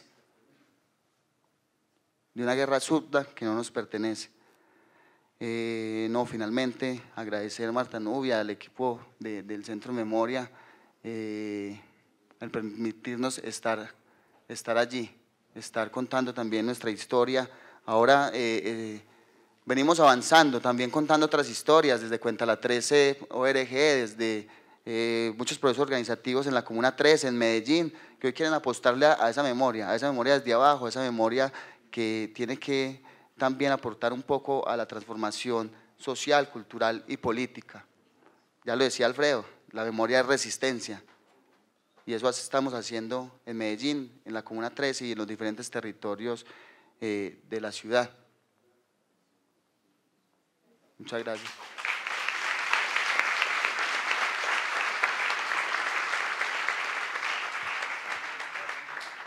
Muchas gracias a Andrés Suárez, Marta Nubia Bello y ese amplio equipo de investigadores que realizaron el Informe General de Memoria y Conflicto Basta Ya, Colombia, Memorias de Guerra y Dignidad. Sabemos que la historia no se construye desde una sola mirada y que para aproximarnos a la verdad es necesario tener en cuenta diferentes perspectivas. Por eso también queremos agradecer la participación de Alfredo Molano Bravo y Andrés Felipe Medina. A continuación vamos a presenciar la premier del documental No hubo tiempo para la tristeza, basado en el informe que acabamos de discutir. Un equipo de documentalistas de Medellín precisamente recorrió el país visitando algunas de las comunidades que de manera más persistente han sido ejemplo durante muchos años de cómo hacer memoria, de cómo resistir y de cómo construir paz en medio del conflicto. Un aviso parroquial.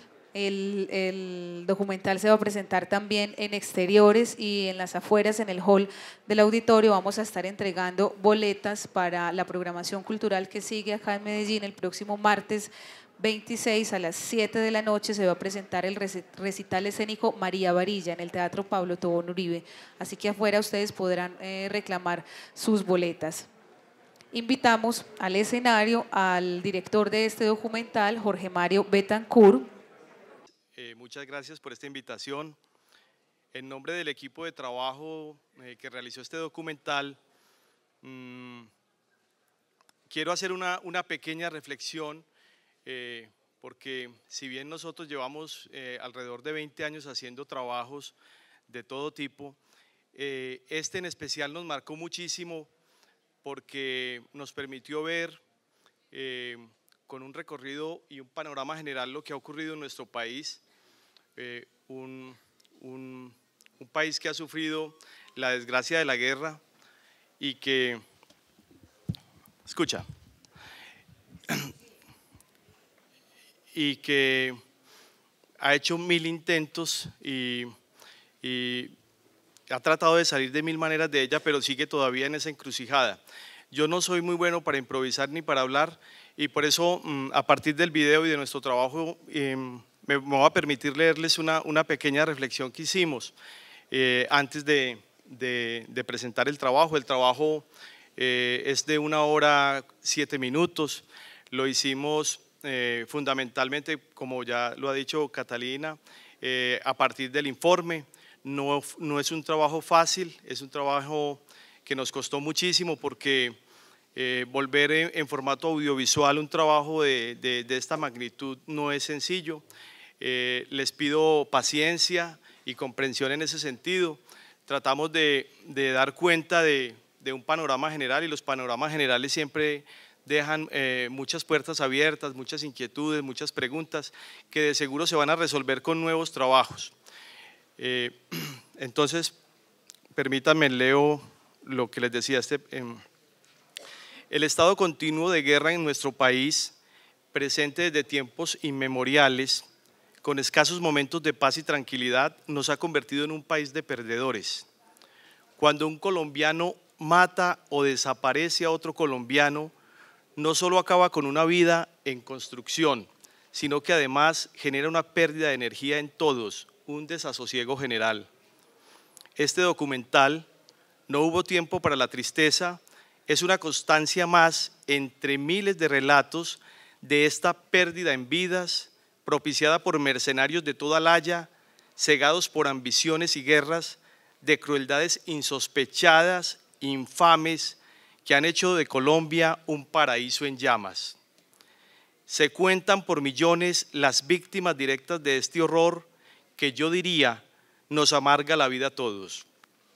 Hasta hace unos cuantos años, las voces de estas víctimas de homicidios, desapariciones, secuestros, explosiones de minas, desplazamientos, parecían las voces de personas vergonzantes y temerosas en medio de una sociedad doblegada por los gritos de los guerreros, hoy degradados criminales, con protagonismo y opinión en periódicos, micrófonos y cámaras de todo el territorio nacional.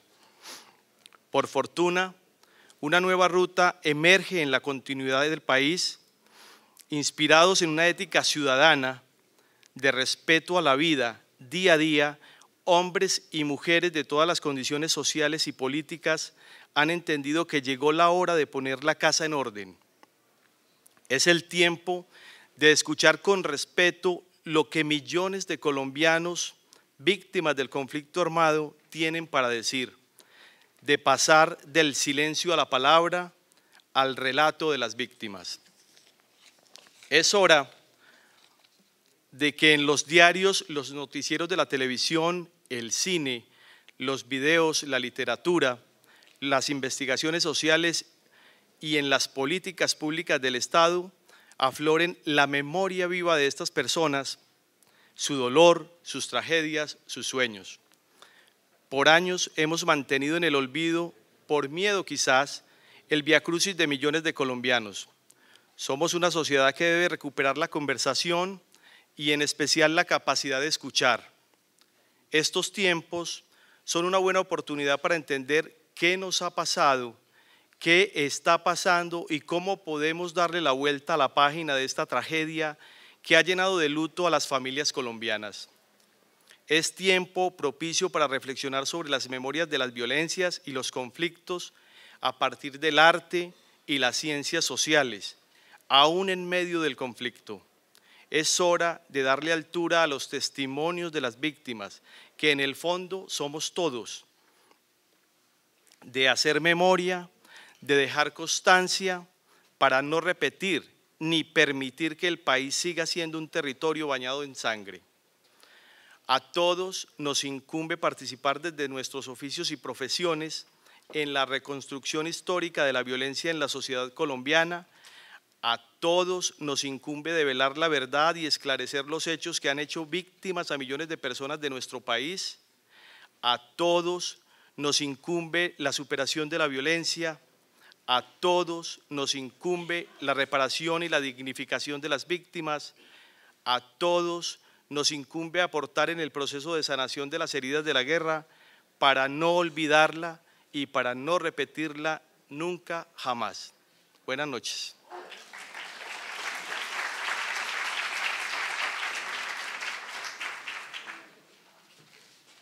Muchas gracias a Jorge Mario Betancourt, director del documental No hubo tiempo para la tristeza, y también a Gloria Patricia Nieto, guionista de esta pieza audiovisual. A continuación, pues entonces, la premier de No hubo tiempo para la tristeza.